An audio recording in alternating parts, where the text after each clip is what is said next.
also as a reminder, so Counties Manukau, you guys are AF. Auckland Blue, you guys are NAG. That's the situation. Excellent.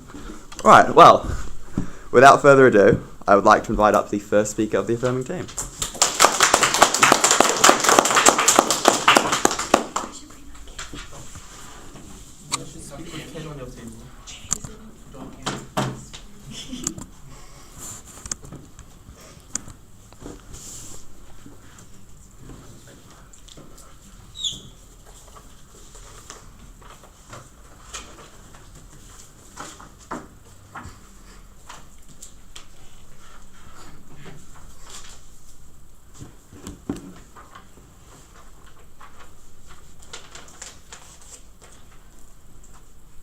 Starting my speech in 3, 2, 1.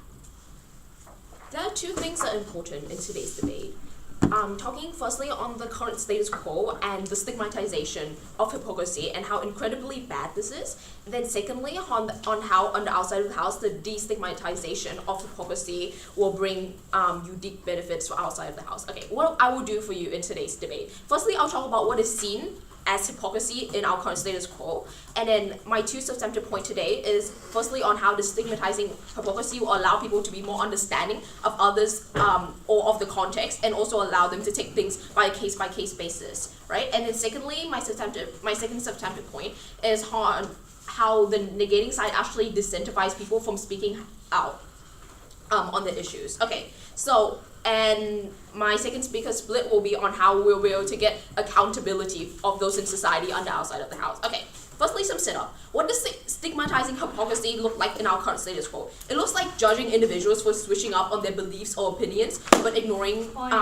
the further context of why these individuals is acting in such way. It looks like individuals who are judged for partaking in actions that they have told others not to partake in, whilst people is ignoring the context of the individual themselves. So an example of this is like a dad who's like telling the kid not to smoke, but then also like going out and smoking himself. But this is because like the dad has different standards for himself, where like he sees his kid as more vulnerable. Okay, and then secondly, why do people actually ignore the context of the situation when hypocrisy is stigmatized on the negating side of the house? The nature of stigmatization is when like society as a whole is like justified on hating something, right? This means that like they're gonna hate on one thing no matter what it is because it's seen as so normalized.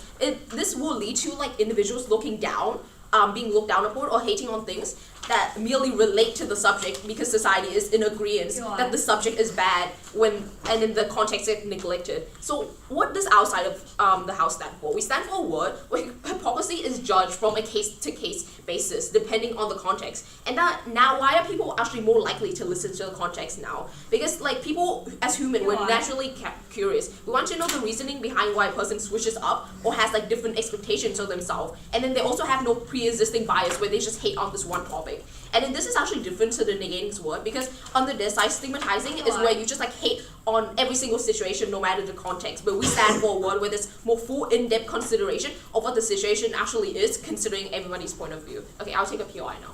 So you guys deter people from acting in hypocritical ways. If people become more hypocritical on your side due to the lack of deterrence, why do people even have an incentive to believe the words of people around them and act in ways that follow up with what they say? Okay, so I believe that on the outside of the house, I'm going to prove to you how like we will actually not increase hypocrisy, and then actually like we'll create a more trusting word. There's not going to be like lack of trust in people. Okay, so firstly on how destigmatizing hypocrisy will allow people to be more understanding of others and of the context, right? So like people, as I say, they don't usually acknowledge the context of the situation. This is because like it's easier for somebody to make assumptions from their pre-existing bias, and this is easier than like actually like fully listening and then like forming an opinion after they hear the whole story. Instead they just jump to conclusion or make opinions quickly due to their bias, right? And then secondly, people can be influenced by others people's opinion because like society sees something as bad, they think of this one topic and they instantly hate on it and they see it's bad, and it's easier for them to just agree with somebody rather than like taking the time to form their own opinion. And then thirdly, like people are time poor and they don't have time to like, they don't want to like activate their brain, and they usually like subconsciously, they just they don't consider the full context, and then they don't form their own like acknowledge opinion. And then usually like people also think that people are hypocrite because like somebody is just a bad person or they're just like a horrible person, right? But then on the outside of the house, like hypocrisy isn't actually seen as something where somebody do because they're a bad person or they just like usually they're just like not a good person, but it's actually something that they but instead they're actually people are actually gonna listen to what people do and like recognize the core reason why a person is acting this way, and they actually consider the context of this person situation. Like, so for example, like that thing where a dad is telling their child not to smoke, like they consider the context of like the dad like knowing that smoking is really bad, and they obviously don't want their child to go into smoking themselves, but like the dad is like still into this, is still in this addiction. Okay, overall this means that like people is like likely to actually think about the context and see what is different between the first situation of the dad telling the child not to smoke and then situation where the dad is smoking themselves. Okay, so what are some impacts of this? This means that individuals feels uncomfortable speaking out against like their situation and fears of being accused of hypocrisy, because now people are just gonna sit and drown in their problem without seeking help, and they'll lose trust. On the flip side, on the outside of the house, right, people become more open-minded of other people's situation. They become more incentivized to share their opposing beliefs and situation. People are aware of the difference between the situations, and they have a less capacity to judge others for thinking of a certain way, right? So why is this good? This means that there's less misunderstanding, there's less polarizing conversation, and individuals no longer feel isolated. And overall, this means that people will feel more understood and more willing to like speak out about their situation. Okay, expanding more on this, on my second substantive point. Why the negating side actually disincentivize people from speaking out? I will prove how they actually don't solve or decrease / prevent the problems caused by hypocrisy. Okay, so some context to this. Currently, people are looked down upon when they're expressing like contradicting ideas, right? Like example of like drinking alcohol or smoking. So like even if somebody like a dad is telling their child not to do this out of care, they're like highly looked down upon. This means that like the person is like never able to speak out when they have a contradicting idea, right? They'll feel like they can't express their thought. They feel like they can't care for somebody anymore without being shamed for it. So even though there are people in this situation who's like alcoholic or like abusing substance are the ones who actually understand the most about these topics. They actually see the problems, they see the consequences, they suffer through it, and they're actually like the people who like is one of the most qualified people to give suggestions about this topic, right? Instead now they're just like instantly shut down or shamed when they try to like say something about it. This means they're unable to give their informed opinion or advice on their topic that will actually probably be helpful to somebody else, like their child, for example. This means that the person who was supposed to get the advice, such as the child, is never able to get a full comprehensive understanding on why this thing is even so bad. There's nothing like stopping them or preventing them from trying to get into that thing themselves. Now like they don't really understand why like they can't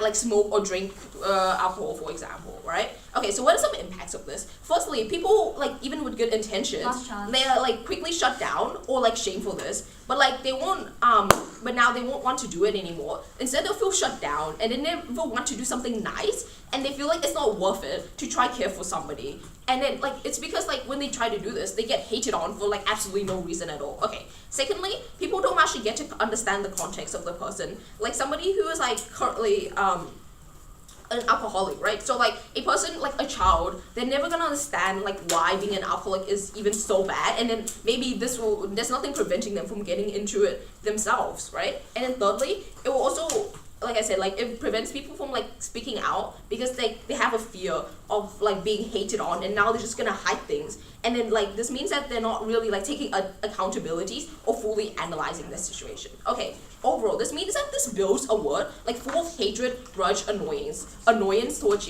each other, and people constantly like live in fear of being hated on, which is not what we stand for on outside of the house. But why does this impact actually matters to people? It matters because people actually want to like be able to speak out on what they want. People want people to understand them for their full context and be considered, and we live in a world where there's like more understanding, more empathy, etc. And that's the word that I stand for, and that's why I'm so proud to affirm. Thank you.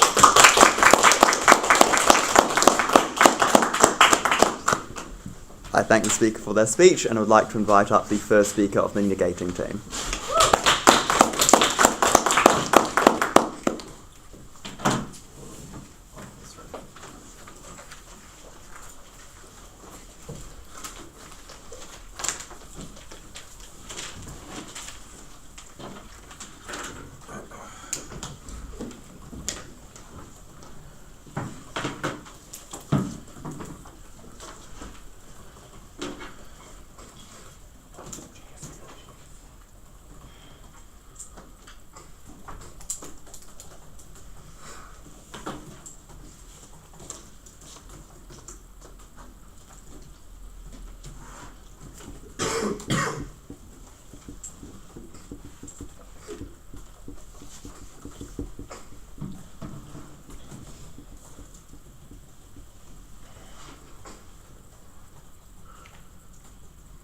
during the COVID-19 pandemic, when people were stuck in their homes unable to see people they loved, when people were unable to attend funerals of their dying loved ones, Boris Johnson was having parties and throwing, just drinking, hanging around his buddies.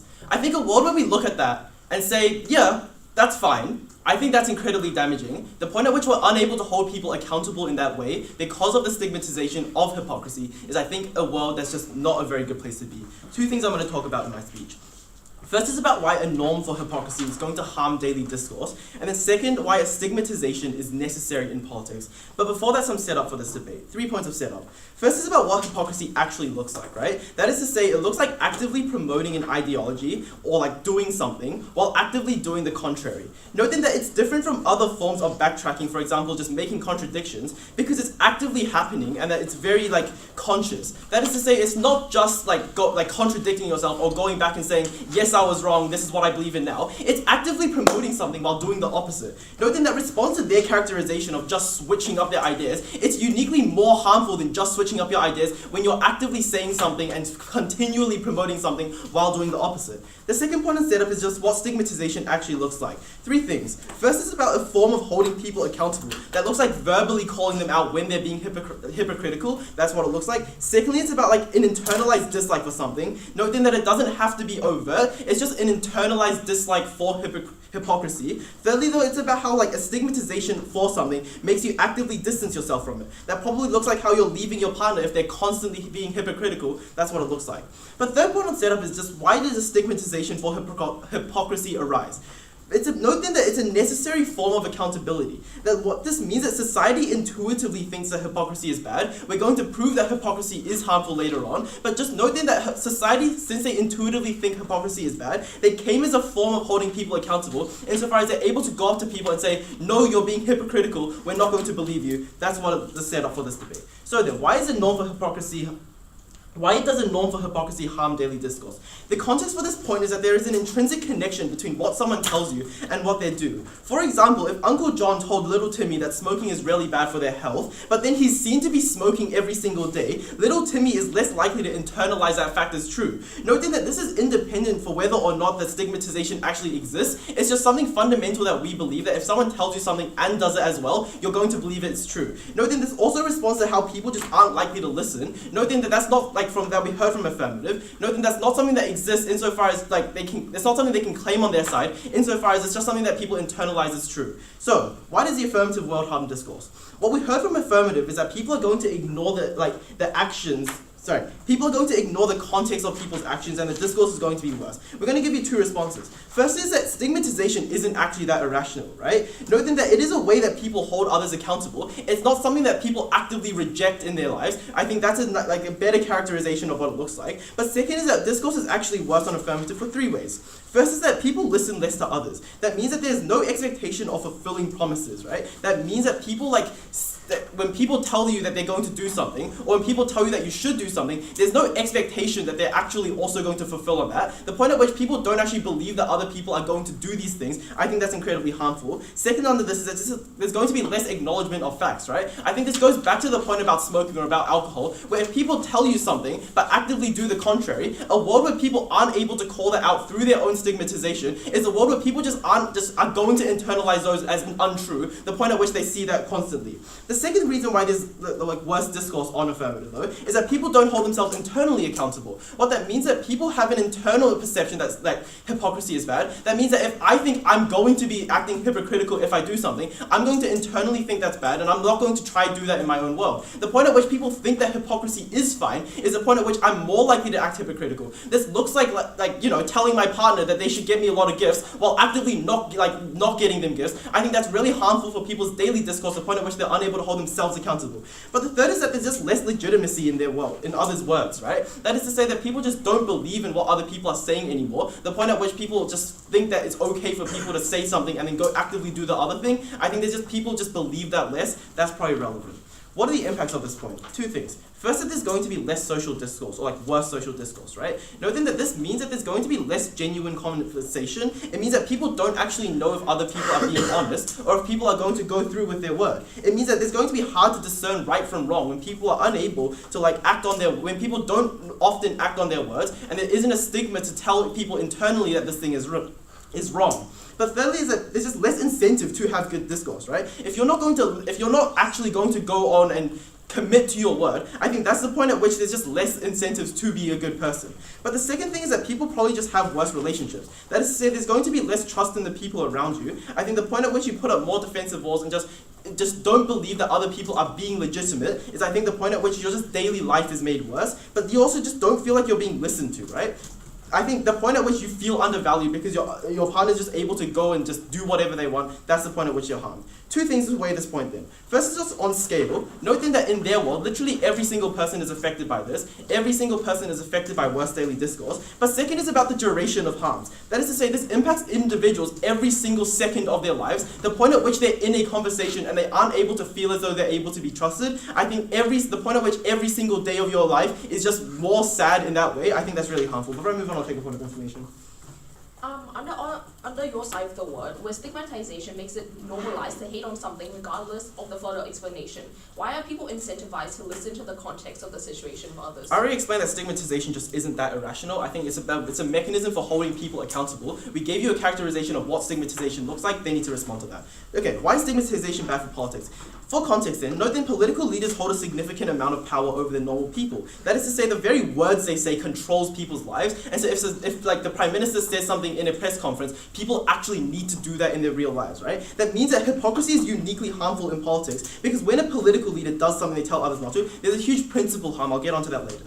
But why is stigmatization necessary in politics then? Two reasons. First is that stigmatization is able to hold people accountable in two ways. First is that people innately dislike hypocritical people on our side of the house. That means that politicians have incentives to not be hypocrites. The second, though, is that the media is able to hold politicians accountable when they're able to call them out on their hypocrisy. That means that they're able to question the legitimacy of their policies when they say, you implemented this policy, but you actually acted in the other way. That's how they're able to hold accountable. But second is that people are going to be too trusting of politicians on AF for two reasons. First is that people are going to blindly accept that politicians are going to act in their best interest. But second is that people don't actually question the behavior of their politicians. It means that politicians are able to get away with things. Two impacts then. First is about the principal harm. Noting that in a democratic system, these leaders have to hold themselves accountable. The point at which they tell and force people to do things in a very coercive way, and then actively go against that is the point at which there's a huge principal harm, because it means that they're abusing their powers in ways that they shouldn't be able to. The second, though, is about it gives them greater capacity to just act in worse ways and implement worse policy. Noting that it means that because there's less accountability for politicians overall, they're going to be able to implement policy that probably they personally don't act in. It means that they're able to act in ways that just more harmful for individuals.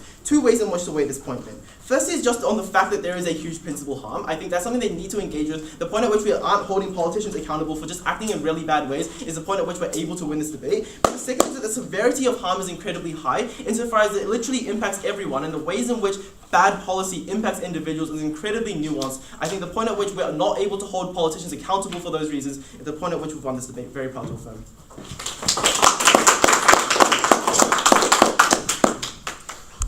I thank the speaker for their speech and would like to invite up the second speaker of the affirming team.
Starting my speech in 3, 2, 1. when negating is focusing on Boris Johnson and the politicians that apparently aren't going to be held accountable on their side, and they're trying to win on scale, we tell you comparatively we actually do win on scale, because now you live in a world where people are less likely to actually like just call things out for being hypocritical and not go into context, which is never able, Nick is able to claim on their side. What will I do for you in my speech? A couple of things. I'm going to go over one, on some clarifications on hypocrisy, stigmatism, and why that clarification needs to be cleared. Two, I'm going to go over some rebuttals to the first speaker's speech. Then thirdly, I'm going to extend on my point on why destigmatizing hypocrisy will get more accountability. Okay. Firstly, this theme of clarification.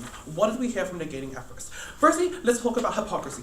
What did they told us? They told us that hypocrisy is about promoting ideologies, therefore it's not morally about contradictions, and it's more conscious. A few notes on this. One, we tell you currently right now in a status quo that hypocrisy is a large metric of things, therefore this probably does look like contradictions in people's ideas. That idea of prematurely only being prominent ideologies probably only happened back in the 90s because of the less access of internet as such. Now people actually have the voice and the capacity to switch, and the form of characterization still stands currently in this debate. Secondly, on this idea of what stigmatization looks like, we heard three things. One, this probably looks like verbally calling out things. Two, probably internalized dislike. Three, on actively distance. What do we say on this?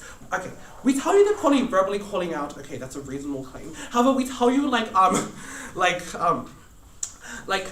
we tell you that okay, sorry.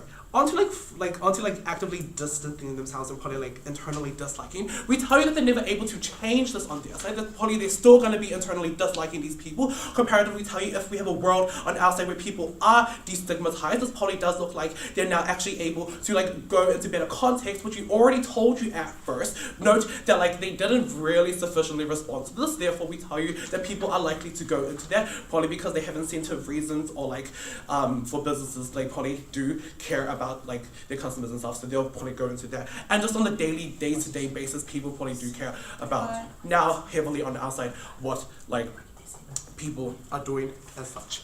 And this idea of actively distancing themselves, we tell you that stigmatization is actually more on that, as first already told you. Thirdly, on this idea of accountability, and society thinks this is really bad. Note, we tell you that accountability, well, I'll forget that further on later into my speech, how accountability actually happens more comparatively on the outside because of destigmatizing of hypocrisy, because now people are able to get better context of these people. Before I move on to some more rebuttals, I'll take a point. The internalized dislike for hypocrisy means that individuals are able to call that out when they do that. When you blindly accept hypocrisy as broadly, who cares? Why is that something a benefit on your side? Why people who cares about internalizing? Okay. So we tell you that hypocrisy, internalizing that will mean that people won't actually have that preconceived notion compared to our world. We tell you that the world that we do have is where people are actually more understanding, therefore they probably have higher moral values because they're able to understand these people more likely. For example, now Uncle John, for using that example, now can actually tell little Timmy that they're actually constitutive reasons and actual reasons why. Note that they probably do say that on their side, but little Jimmy is never able to understand that because society now as a whole is telling little Jimmy that this is really important and you should not be going on to this. We tell you that we then went on scale, on that whole metric of getting people involved and as such. Now onto just some rebuttals along this idea of politics and stuff and accountability. They told us they're able to call them out their structures in place. Note, we didn't hear what these structures really look like and how they're enforcing it. What we just told them is that people are able to call them out because of the media. Note that one, this probably doesn't happen, and even though it does actually happen in the status quo, it doesn't happen to the same extent that they try to push. This probably looks like people putting out their ideas on Twitter, and they're not probably gonna get heard because it's in a comment section of 1,000 other people putting on their political values. Two, we also tell you that this doesn't actually necessarily happen to the same extent that they try to tell us, probably for reasons such as people ideology clashes. Note that on our side, now people are actually able to have more commerce and more discourse on our side. We tell you that this idea on political, keeping accountability to these politicians actually occurs more because now people are able to better speak out because they are heard on our side and that they're more understanding, as we brought you at first and second. Because now people are just extending on the impacts from my first, that people are becoming more open-minded of other situations, incentivized to share their opposing beliefs and their situations, and their like less capacity to judge others for thinking on a certain way.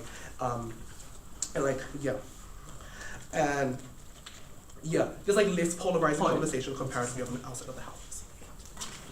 Okay.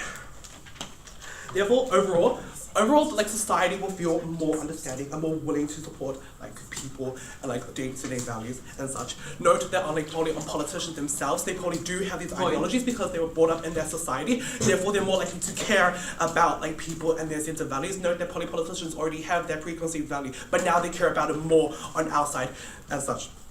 No. And just on the outcomes on that, or like this idea of leaders holding people accountable, the principal harm that like not holding them accountable. One, we tell you that like they're still going to be held accountable. Okay. Now onto Now onto my point. Now onto my essential point on why destigmatizing hypocrisy will get more accountability. Okay. What do we see currently in the current status quo? Note, there's like never changing ideologies of these people because they're never able to sway internalized bias and stuff. We also see, for example, like businesses are never able businesses are more likely to be like profit incentivized over like probably incentive values. We tell you that sure that is like a large majority, but that does leave room for like less accountability. Why is this? Two things. Note that some accountability measures do happen. Note probably policies and such. However, we tell you that we're not getting rid of these, or we're more likely to replace these things in society as a whole because of these things. Okay. Why then and how do we get more accountability? A couple of reasons. One, as we already told you, people are more likely to go out and be more expressive of themselves. So what this then means is that businesses are being built on their ideology that they do actually have to care and be understanding of people and not be called they're more likely to go out because businesses will never do that on their side. What then that means is that businesses and people politicians in general they'll be sure there'll be measures in place, there'll be more measures in place for them to be held accountable. Note, this probably also means sure, things companies can probably find measures to go against this, probably lobbying and stuff, and loopholes and such. However, we tell you that in a preferred world of destigmatizing hypocrisy, that this will not happen to the same extent because the outcomes of this, because companies and businesses and politicians are more likely to go out and actually get contextualized ideas of what serious issues for their consumer bases are and who they stand for, and getting local awareness as they have incentives to do this. Therefore, we stand for a side that actually has individuals comfortable, understanding, and people are more accountable. Stand for side affirming.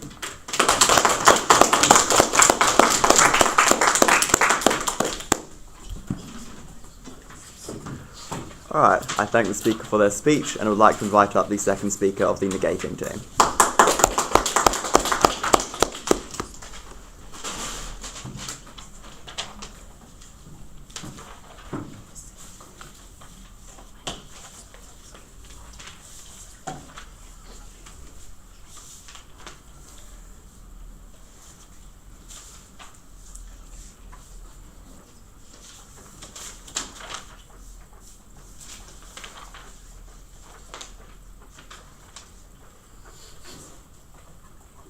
Good to go.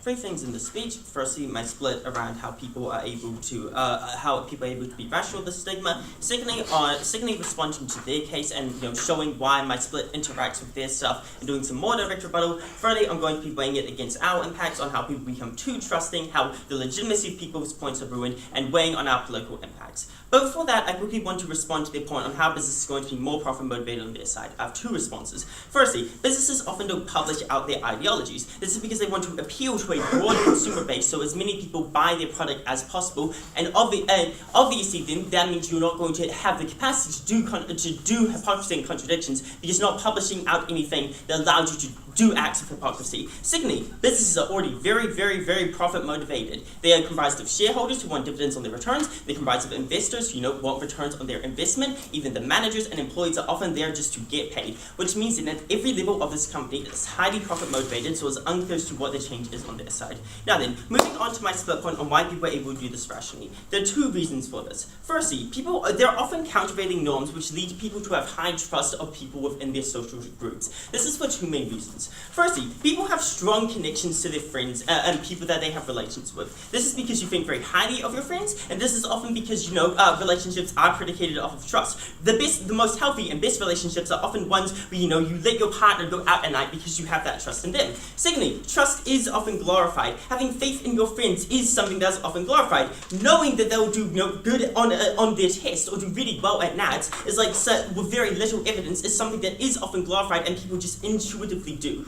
The second main reason as to why people have the capacity to be rational is that people have the capacity to separate the stigma and the point that they're making. This is because people value good discourse. People value advice about their health. They value, the impacts that smoking can have on them. And if these people doing hypocritical actions have such valuable advice, that gives them an incentive to listen to them. So maybe they aren't entirely rational and consuming everything, but at the very least, this highly mitigates their point. So, now then, doing some direct responses. I think the main thing that this sort of shows is that people are able to, analyze whether or not people are being hypocritical with bad intentions. This is because people have those countervailing norms of trust and, generally that being valued for you to want to hear people out. So you critically analyze how bad their hypocrisy was and what their intentions actually were. So this means that people are able to actually analyze the context that people are in, which means then that, that defeats the vast majority of the case, which is entirely predicated on that. They then said, well, people are time poor, so they're not able to do this. I have two responses. Firstly, this debate only takes place in a situation when people have enough time. This is because it takes time to shut people down, to hate on them, to shame them to a significant degree to where they don't want to talk out at all. So these are the people that have the exact amount of time to analyze, whether or not this person is being hypocritical in a very bad way, or whether or not they're being a genuinely good person. Secondly, this debate only takes place in a situation where people are close to that hypocritical person, i.e. only the children would care about their dad smoking,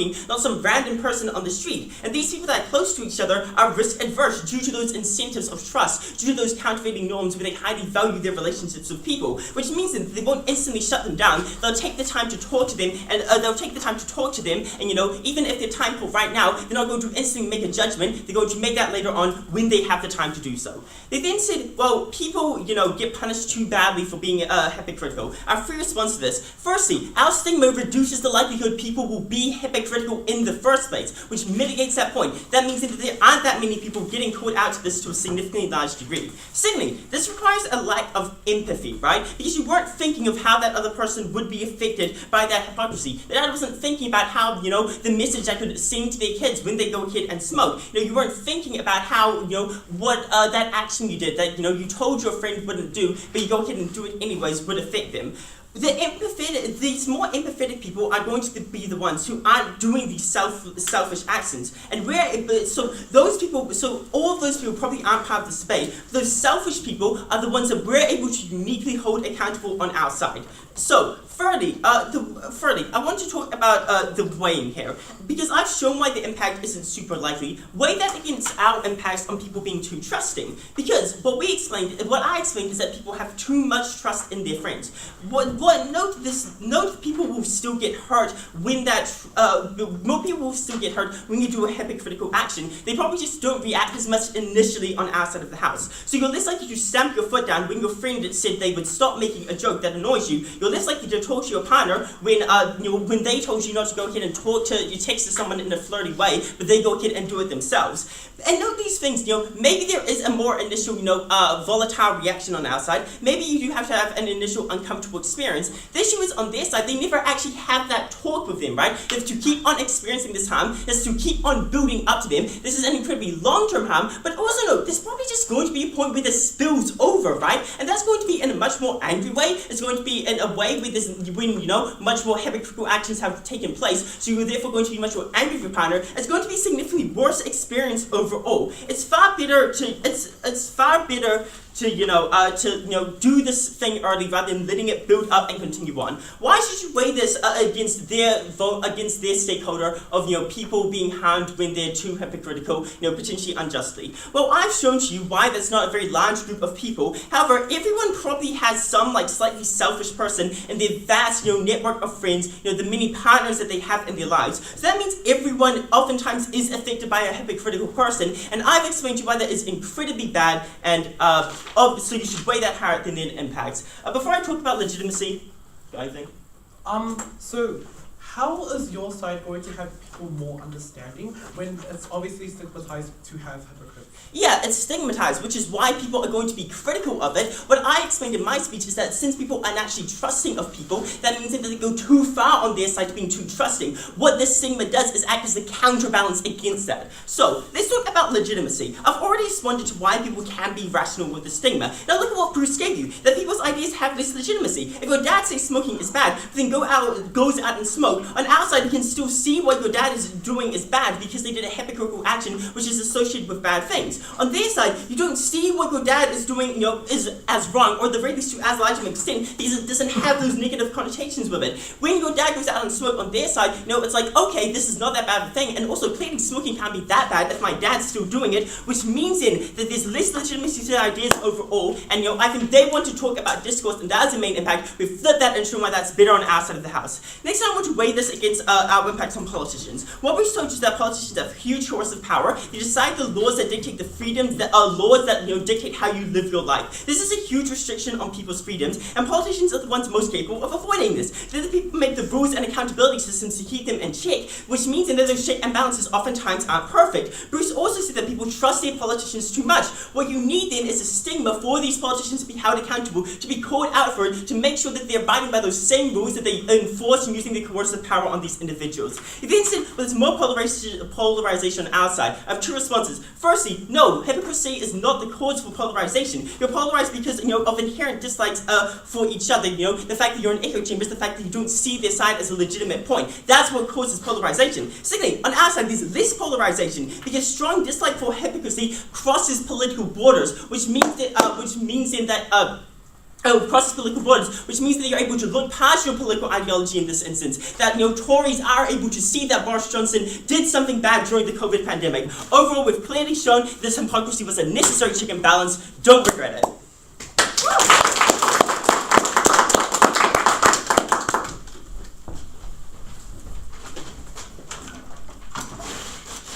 Alright, I thank the speaker for their speech and would like to invite up the third speaker of the affirming team.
Starting my speech in 3, 2, 1.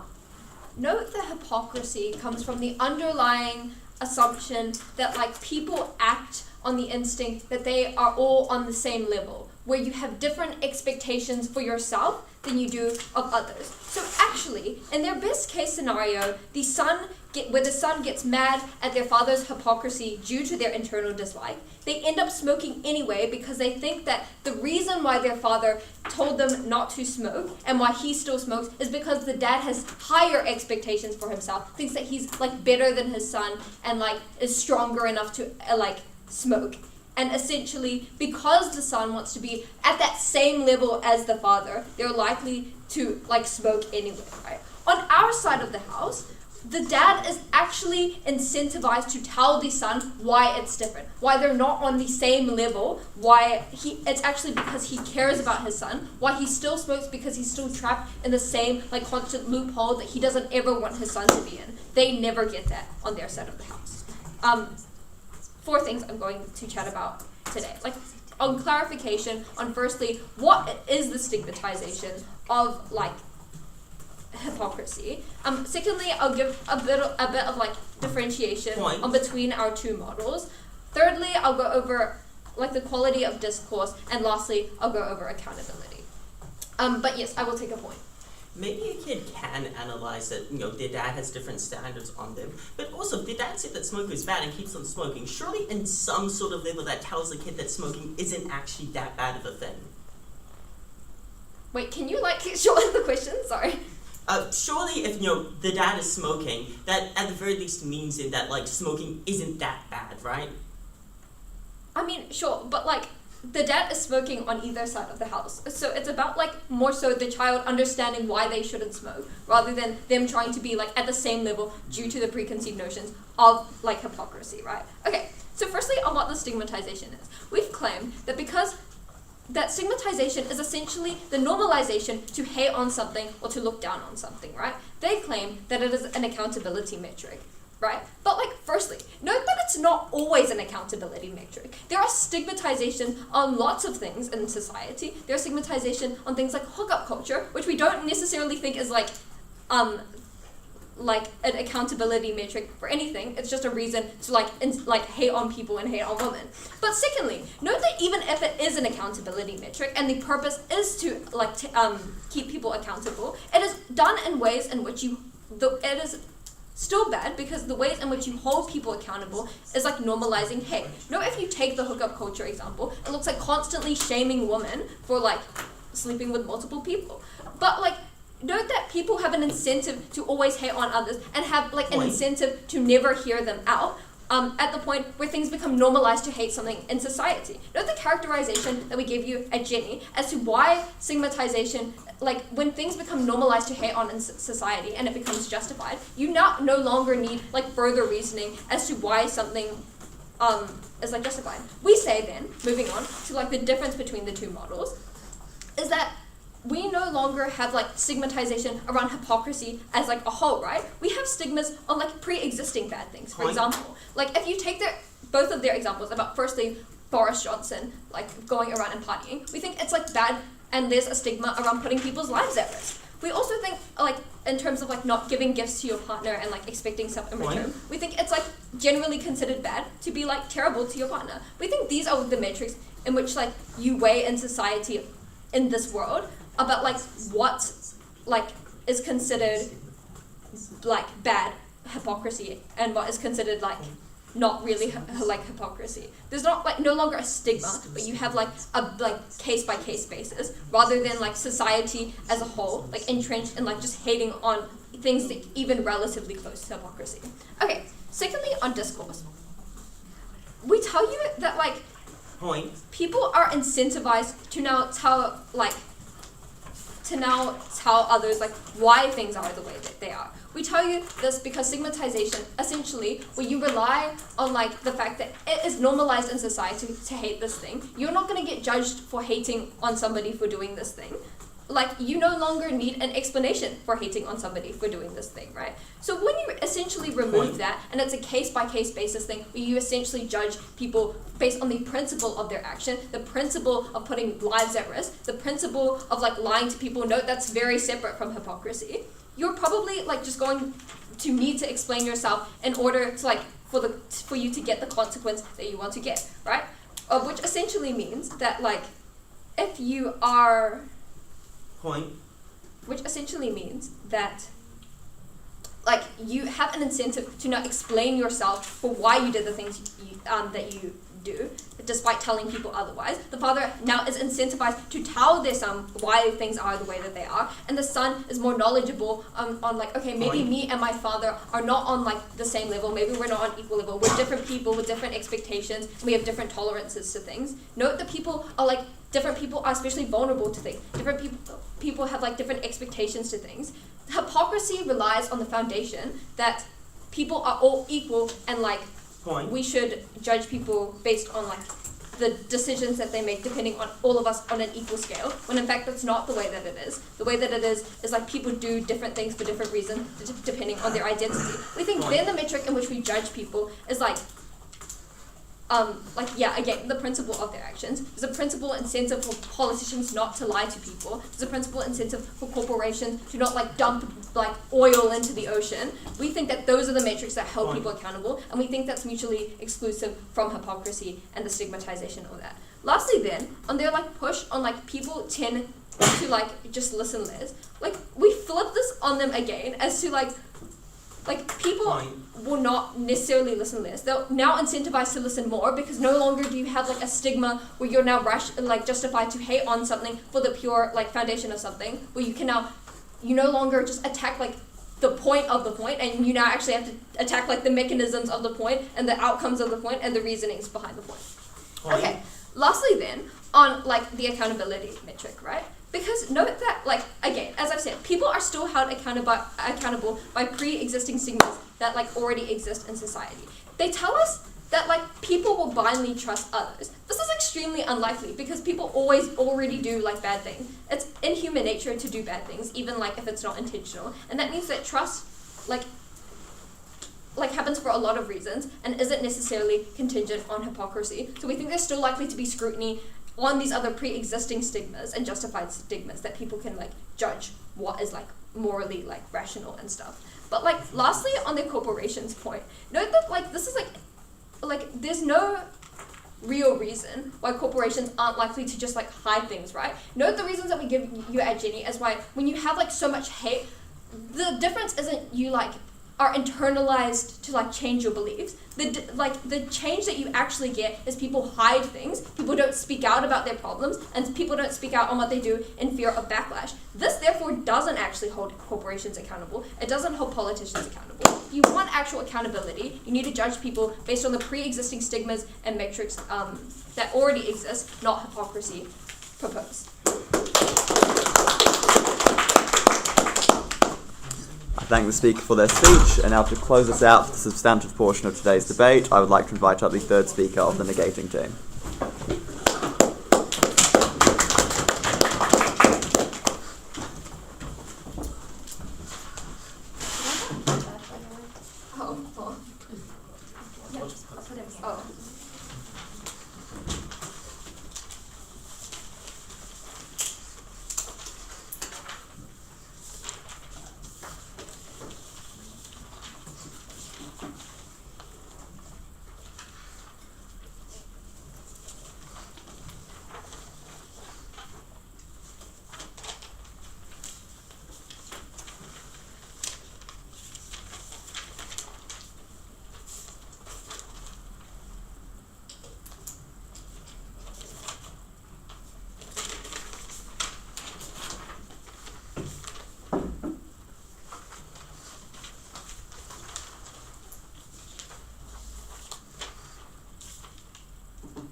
rather messy debate about the practical outcomes on accountability, something that they never contended with was people's capacity to have genuine discourse and to trust the people around them. So even in their best case, where everything they say stands, at the point at which that actually doesn't do anything as a result of like what Jamie's told you about why it isn't actually that important, I think the lack of contention on discourse is at the point at which we win.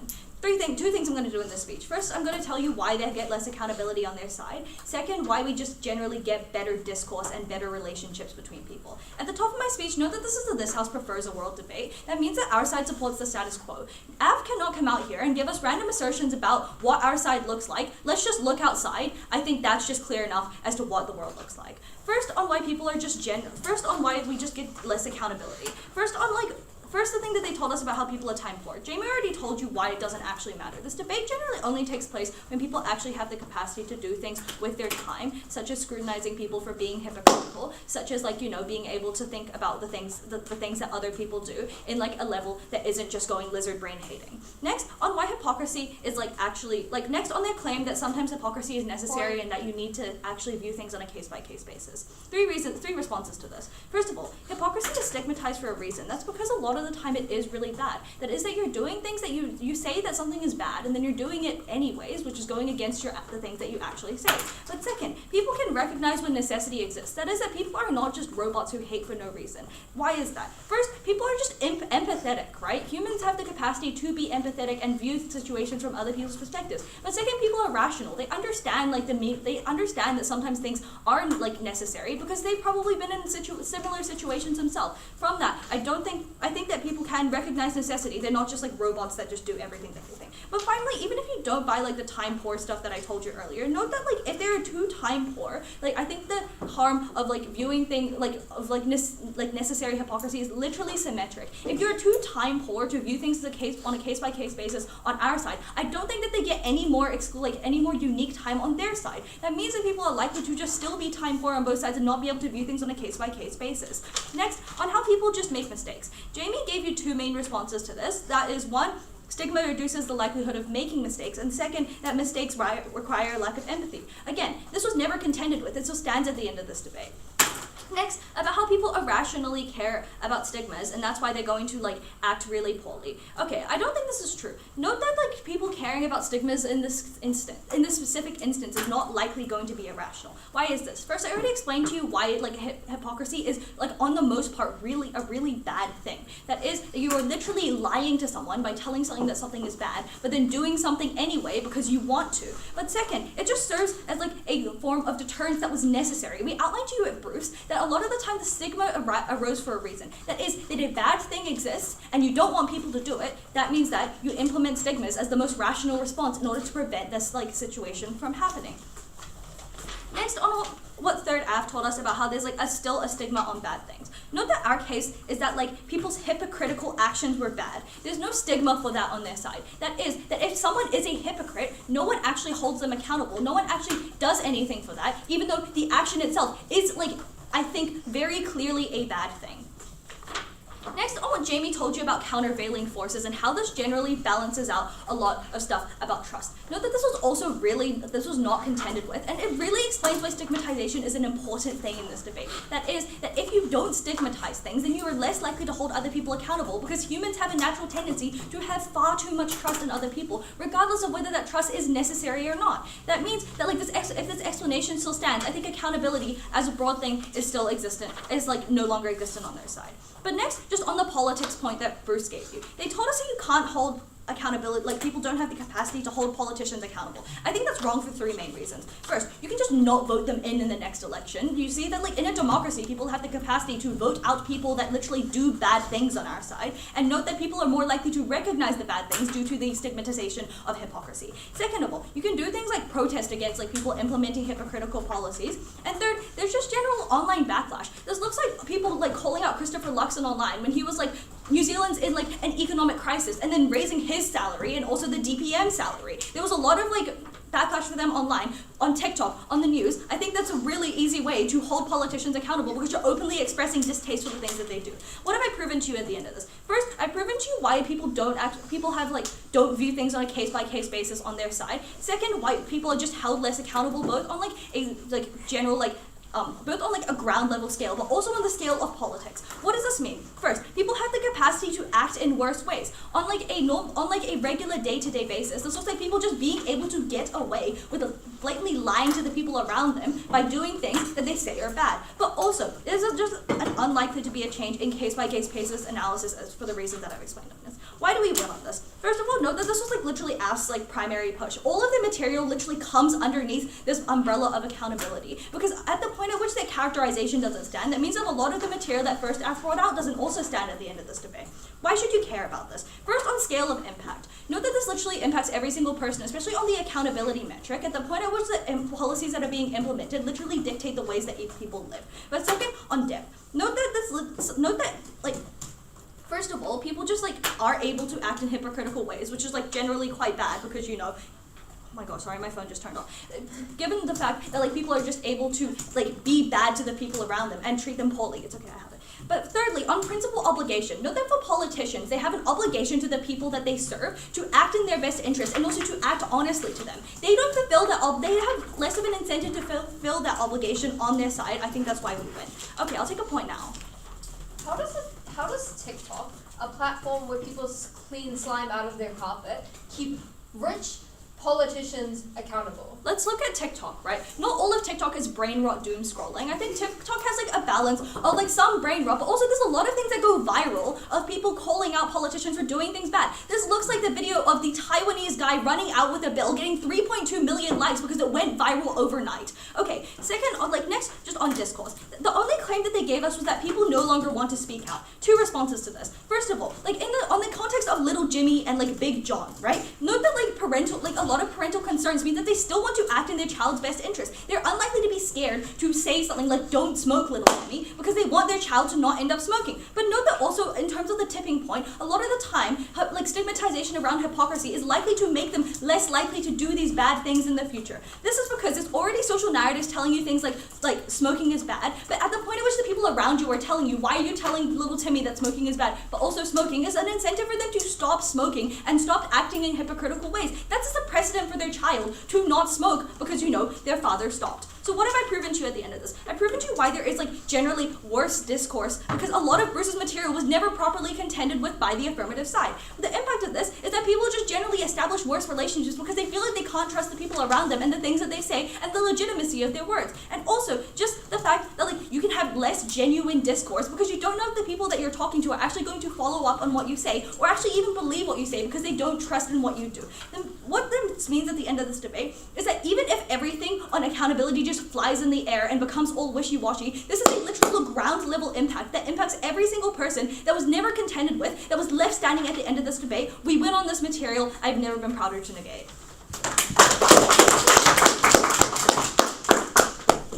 I thank the speaker for their speech. Now, as is ancient and mysterious tradition, we are going to flip the speaking order, so I would like to invite the negative reply speaker to the floor.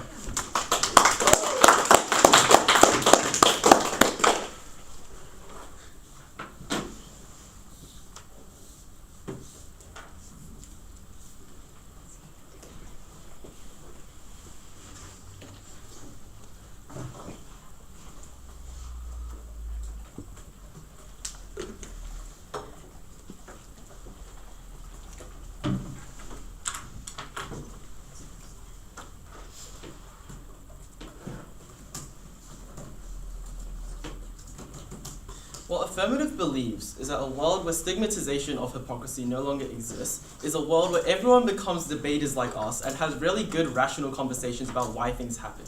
What we told you instead, though, is that hypocrisy itself is a measure on which people are able to call people out when they're being stupid. When they're able to call people out for doing things and not fulfilling on their promises, I think that's the point at which the general discussions that we have become more nuanced, become more fulfilling, and the point at which the society as a whole becomes more accountable. Two things I'm going to talk about in this speech. First about personal relationships, and then second about politics. On personal relationships, first thing under this point is I want to talk about the characterizations of what we said stigmatization actually looks like. What did we hear from Affirmative? Their characterization was threefold. Firstly, is that hypocrisy is when you hold yourself to a different standard to other people. Secondly, is about how stigmatization leads to a hatred for people who are hypocritical. But then third is about how people are likely to have unnuanced discussions as a result of this. What we told you is three things. First is that hypocrisy is uniquely harmful because it's continually propagated. This is different to just holding yourself to a different standard. It's when you're actively telling individuals to do something while at the same time doing another thing. This is uniquely harmful because it means that people aren't able to discern what's right from wrong. That's the kind of characterization we gave you. Second, though, is that the stigma isn't actually that irrational. That is, people still going to have conversations. I think people are still going to have reasons to try have good discussions. I think we're not going to actively hate on individuals who are hypocritical. I think that's an uncharitable characterization. We gave you reasons why it's not the case. I think this is quite fair. Third, though, is that Jamie told you that there are deterrents to be hypocritical in the first place. That is to say, on our side of the house, when there is a stigma, you're less likely to be hypocritical. It means that the kinds of people actually being hypocritical in the status quo are individuals who are likely more damaging, who are likely to act in more harmful ways. That's stuff we heard from Jamie that we didn't get any response. So how does the stigmatization of hypocrisy impact relationships? Two things. First is about the people's trust in others, right? So Af's only justification for why hypocrisy is sometimes good was the example about smoking, about how parents can tell their kids not to smoke. Noting that we explained in first, though, how we explained in first how this is something innate to humans. It's not something that arises because of hypocrisy. I think when someone tells you to do something but then actively does the other thing, you just don't internalize it as true. That's something we explained in first and they never responded to. Noting that what this means is that people are just likely to have more trust, it's something that's probably going to be symmetric on both sides of the house. It's not something that they can probably claim as a benefit. Second, though, is about having fulfilling relationships, though, right? So Jamie gave you a lot of material about how people having good discourse is broadly a good thing. It means that even if you're unable to have these discussions on their side of the house, it's uniquely damaging because they're going to boil over, right? The point at which we're able to call out people on their hypocrisy and say that's not correct is the point at which we can get this uncomfortable conversation out of the way first. It's the point at which we're able to then have discourse. The point at which you bottle it up on their side of the house because it's normalized is when discussions become really unfulfilling. Okay, on politics then. So Affirmative gave us two responses on our politics point. First is that people are probably going to get more radicalized. I think Jamie gave us really good responses insofar as people are already radicalized. But secondly is that people are going to get more radicalized on their side of the house because what we're able to do on our side of the house is we're able to have cross-partisan accountability when people are being hypocritical. The second thing about politics is the material they gave us in third affirmative about how there are other avenues for accountability. That is to say that people have other ways to hold people accountable. Noting that this doesn't respond to the unique principle harm we gave you, right? That is, the act of being hypocritical when you're in a position of power is uniquely harmful. How do we tell you we're able to hold politicians accountable then? Two reasons. First is that we're able to just people are uniquely adverse to hypocrisy. It means that people aren't likely to vote in politicians that are hypocritical. But secondly is that the media is able to call out hypocritical politicians, right? That's not something you get on their side of the house when people are able, when people just look at these hypocritical politicians and say, yeah, sure, that's fine. I think the point at which we told you there's a unique principle harm to being hypocritical in and of itself is I think the point at which we win this point in politics. I think that should also be weighed really highly. It's very proud to oppose. I thank the speaker for their speech, and to close us out for round two, I would like to invite up the affirmative reply speaker.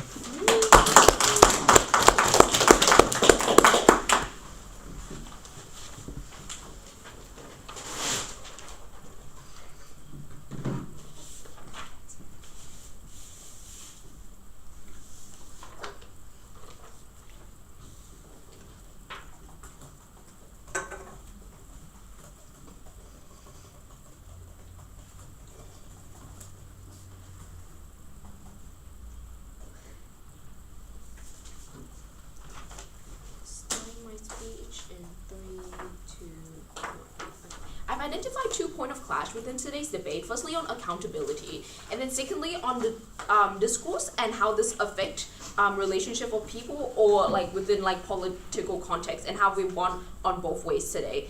Before I go into that though, I will firstly talk on some push that we had on how stigmatization currently affect people. They tell us that stigmatization is hypocrisy can be very bad because it doesn't allow people to have accountability for whatever, right?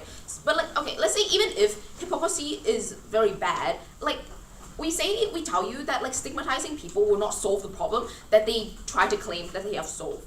Okay, so onto the 2 point of clash. Okay, firstly on accountability, the negating side told us that people is not gonna hold themselves accountable, people is not gonna be held accountable, and facts are not gonna be acknowledged, right? But what we tell you is that in the cases where it is destigmatized, people's full context is going to be understood and they're going to be incentivized to do so.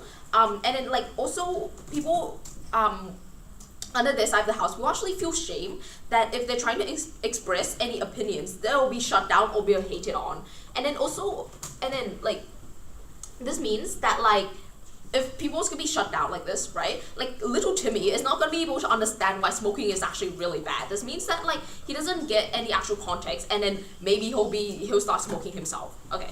And then they also told us that like facts is not gonna be acknowledged. We actually give full mechanisms on why the context of people will be fully acknowledged, right? Like people is like, and then we also tell you that like people is gonna, under this side of the house, people is gonna unreasonably call people out, and they didn't like really give like very good mechanisms on why people are generally likely to actually reasonably call somebody out for hypocrisy, while we gave you mechanisms on why it will be like very likely where they're just like, well, where they just have this one pre-existing bias and they're just on that and then just hate on people for no reason. Okay, and then finally on accountability, they told us that it's like politically harmful, and then politicians do not get held accountable. But we tell you that like for people like, let's say like Boris Johnson, right? Like they didn't really also give enough mechanism on why he'll really stop doing these bad things, because like, so then this means that it will like exist on either side of the house, but now it's actually worse because he's probably just gonna hide these things that he'll do. Okay, and then also note on that people are gonna be hiding their problems, right? And then there's some very bad impacts on this. Is like where people with good intention is gonna be like quickly shut down and shamed, and people don't like little Timmy is not gonna be able to understand the full context of the person. For example, and there's nothing preventing them from going out and doing that themselves, and it also prevent people from like speaking out due to fear of being hated on. Okay, so that's why we believe we have won on the point of accountability. Okay, secondly on discourse, like they tell us that there's gonna be like no trust in people's daily life, right? But we tell you that there's like more rationality on the outside of the house, where there'll be like more open conversation, more acknowledging, more understanding of people's full context. Like they'll have actual conversations, they'll talk it out, they'll understand each people different point of view, and then this means that there will be like communication, which we tell you is very important and is actually what we stand for on our side of the house in a good relationship, right? And we tell you that overall this means that on our impact, there will be people who become more open-minded of other people's situation, and there will be less misunderstanding. So we tell you that like through all of this, our impact we weigh on like a very large scale, because like people is gonna be feel more understood, and this affects everybody within the word. And then like people is gonna be more willing to talk about their situation, and like people will understand why people go through these situations, and it's gonna prevent new people from getting into these situations themselves. And this affects everybody in the world, and for those reasons I'm proud to affirm. Thank you. Alright, I thank the speaker for their speech, and I would like to thank everyone for an engaging debate. You guys can cross the floor, shake hands,